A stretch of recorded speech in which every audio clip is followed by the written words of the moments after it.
tu te débrouilles. C'est tout. Allez, comme je vous le disais dans le sommaire, en partenariat avec France Bleu, cette semaine est dédiée à la solidarité. L'objectif pour nous étant de mettre en avant des actions et des acteurs des Pays de la Loire. Et c'est avec vous aujourd'hui qu'on a décidé de mener à bien cette mission. Bruno Allais, vous êtes président de l'association Habitat Humanisme. Que fait votre association ? Alors notre association, qui est un mouvement national, qui a été créé il y a plus de 30 ans, 35 ans, par une personne qui s'appelle Bernard Devers, avec pour objectif de lutter contre le mal logement, donc d'être connecté à une autre réalité de notre société, qui est celle effectivement de tous les gens qui ont les plus grandes difficultés à accéder à un logement. Le logement est un droit aujourd'hui, on le sait, dans la loi. Il existe dans la loi. Malheureusement, il n'est pas forcément respecté pour tous. Oui.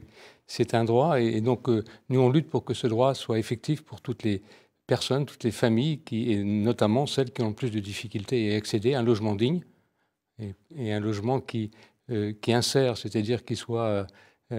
pour nous, le logement a deux valeurs. Il a une valeur d'usage, avoir un toit, ça on vient de le dire, c'est un droit, une loi la détermine, pas toujours respecté. Et puis il a aussi une valeur plus symbolique, qui est de permettre de faire partie d'une société qui inclut, quoi. Et pour nous, cet aspect-là est très, très important. Il passe par l'accompagnement des familles, mais il passe aussi par le fait que les logements qu'on essaye de produire, les solutions d'habitat qu'on essaye de produire pour toutes ces populations-là, elles soient incluses dans les centres urbains, là où la ville vit, et non pas qu'elle se trouve dans des quartiers qui excluent. Il faut que la mixité sociale, la cohésion sociale naisse du logement. C'est quelque chose qu'on a peut-être un peu oublié dans ces dernières années dans notre pays.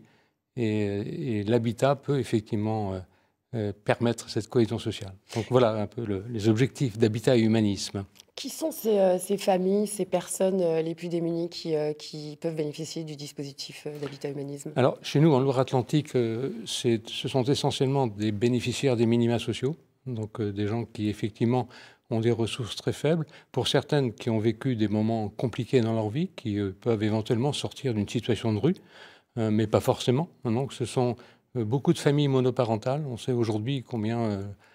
ces familles monoparentales sont nombreuses, elles présentent des caractéristiques qu'il convient de traiter de manière un peu spécifique en termes d'habitat, mais aussi en termes de services qu'on peut proposer à ces familles-là. Ça participe aussi de l'éducation des enfants. On essaye aujourd'hui, à partir du logement, de déclencher des actions autour de la parentalité, l'accompagnement à la parentalité. On va même jusqu'à créer certains services comme une crèche, on en parlera peut-être après. Oui. Mais... Donc voilà, donc ces familles, ce sont celles qui, effectivement, dans le droit commun, ne trouvent pas leur place pour avoir le logement dont elles ont besoin. Ça fait combien de temps que vous êtes président maintenant d'Habitat Humanisme ? Moi, je suis président depuis seulement 1 an et demi. Je suis bénévole dans l'association depuis 7-8 ans. Et en 7-8 ans, est-ce que vous avez vu, observé le profil de ces familles changer ? Est-ce que le profil de ces bénéficiaires est différent ? On voit la misère grossir, en tout cas. Après, moi, je ne suis pas à l'accueil, si vous voulez, en permanence dans les lieux d'habitat humaniste qui accueillent toutes ces familles, mais le nombre des demandeurs ne fait que grossir, ça c'est sûr. Les situations d'exclusion sont de plus en plus lourdes. Et puis, il y a le phénomène des migrants aussi, qui nous touche directement, qui vient s'ajouter aux populations déjà en place. Donc, oui, il y a beaucoup à faire et je pense que c'est la responsabilité des pouvoirs publics, c'est sûr. Et nous essayons de conduire nos actions en complémentarité avec les dispositifs des pouvoirs publics. Mais je pense aussi que c'est un engagement de solidarité dans lequel chacun doit prendre sa part. Donc la société civile dont nous faisons partie doit prendre sa part pour résoudre cette situation-là. Chacun doit se sentir concerné, même s'il n'est pas dans une situation de précarité, in fine. Aubin ? Je me demandais, vous disiez, vous parlez de solidarité et que chacun doit se sentir concerné. Il y a des acteurs aujourd'hui qui sont, je parle de mon secteur, le numérique, il y a des acteurs qui sont référencés sur l'immobilier entre particuliers, je pense à Airbnb, Window, etc. Comment ils réagissent ces acteurs aujourd'hui face à cette problématique ? Est-ce qu'ils vous viennent en aide ? Est-ce qu'il y a des solutions qui sont proposées ? Est-ce que vous avez essayé de les contacter ou pas du tout ? Oui, alors peut-être pas tout à fait ce que vous précisez là, parce qu'il s'agit pour nous de logements durables. Les familles ont besoin d'un logement qui leur permette de s'installer et de vivre leur vie.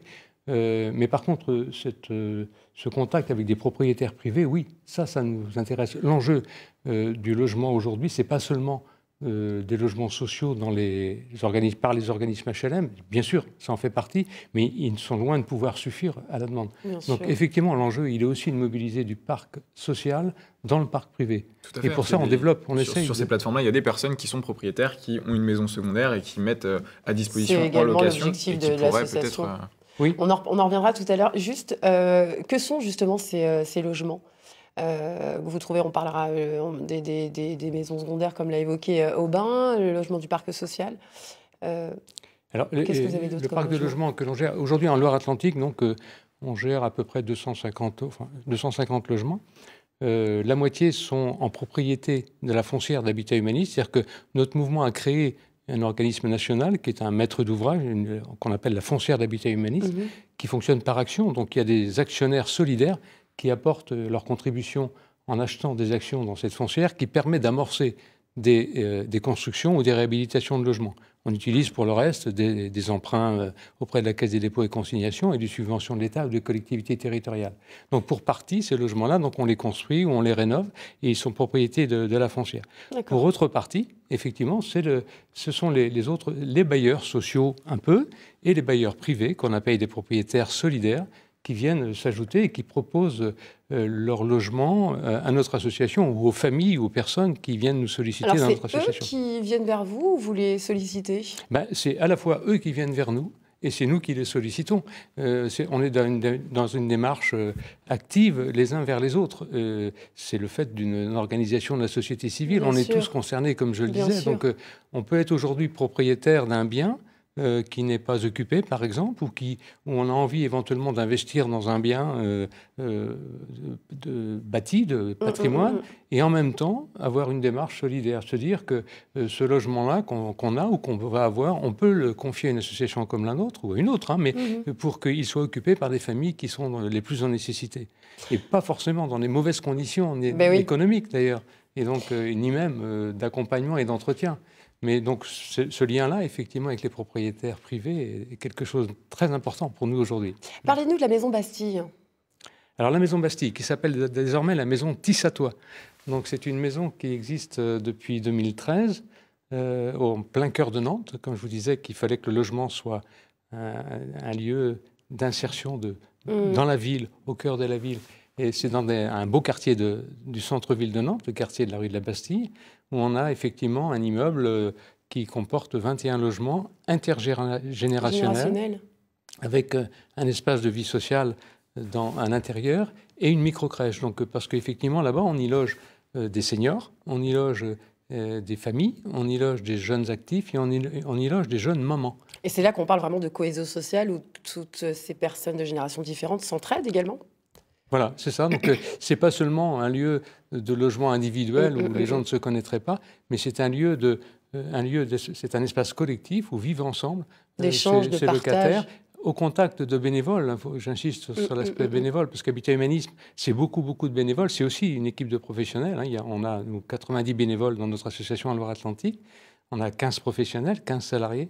Mais donc, dans ce lieu-là, à Tissatois, effectivement, vivent toutes ces familles au milieu d'une équipe de bénévoles qui est là au quotidien, une professionnelle, une animatrice de vie sociale et une micro-crèche pour accueillir ces enfants, mais pas seulement les enfants des familles logées, aussi les enfants des familles du quartier. L'inclusion, c'est ça. Bien, oui. C'est ça, la mixité sociale, ça se construit comme cela. Bien donc sûr. c'est un petit peu... De ne pas exclure les personnes. Et il y a un autre projet d'envergure qu'Habitat Humanisme est en train de mettre en place, c'est celui de la clinique Saint-Augustin.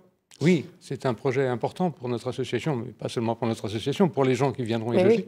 Et effectivement, en lieu et place de la clinique Saint-Augustin, que les Nantais connaissent bien, qui est rue Paul Bellamy, et qui va quitter ses locaux pour s'installer ailleurs, eh bien, il y a une promotion immobilière qui va se développer, et à l'intérieur de laquelle Habitat Humanisme va prendre 65 logements. Donc c'est beaucoup. 65 logements dans un environnement extrêmement favorable, où on va effectivement là y développer du logement intergénérationnel, bigénérationnel. Une de nos ambitions aussi maintenant, c'est d'abord de regarder la problématique liée au vieillissement. Donc on veut effectivement participer à ce travail autour du vieillissement et du logement. Et donc on va y loger des personnes âgées et des jeunes, avec des passerelles qui vont s'établir entre les deux pour que des services soient rendus et de la cohabitation, du vivre ensemble, mais du vivre tous ensemble, s'organise. Donc on aura 45 logements, ou un peu plus, je n'ai pas le chiffre exact sur cette catégorie de population. Et on aura aussi une pension de famille. À l'intérieur de ce bâtiment-là, que vous voyez là, il y aura aussi une pension de famille qui là est destinée à accueillir des gens en plus grande exclusion, qui souvent ont vécu dans la rue, hein, et qui ont besoin de se retrouver dans un environnement paisible, sain et positif, qui leur redonne goût à vivre. Alors, entre autres, là, l'un des objectifs pour conclure d'Habitat Humanisme, c'est de sensibiliser les propriétaires. Moi, je pense aux propriétaires qui nous regardent. Les garanties pour ces personnes qui vont allouer et pratiquer des loyers modérés sont complètement, entre guillemets, protégées par l'association ? Oui, alors oui, parce qu'on agit de manière professionnelle. On vient de créer, en partenariat avec l'association Habitat Humanisme de Vendée, qui l'avait déjà créé, une agence immobilière à vocation sociale, AIVS, voilà, qui a pour objectif de gérer d'une part les biens, le patrimoine dont Habitat Humanisme est propriétaire, mais aussi pour gérer en mandat de gestion le bien de propriétaire privé. Et donc ça, c'est quelque chose qu'on est en train de lancer de manière puissante en Loire-Atlantique. Et donc effectivement, je profite de cette occasion pour le dire, qu'on est en quête de propriétaires solidaires qui qui acceptent de louer leur logement, certes à un prix inférieur à celui du marché locatif. Hein, donc il y a un effort qui est consenti par le propriétaire. Mais humainement, ils font tellement à côté, enfin, en faisant cette action. Oui, mais en même temps d'ailleurs, qui va bénéficier non seulement d'un service professionnel, hein, parce oui, bien sûr. On est organisé de manière professionnelle, mais il va aussi bénéficier d'une défiscalisation de ses revenus fonciers, qui peut aller jusqu'à 85%. Donc il y a une compensation qui est réelle sur le plan. Et puis il sera assuré de voir que la famille ou la personne qu'il va loger sera accompagnée. Oui.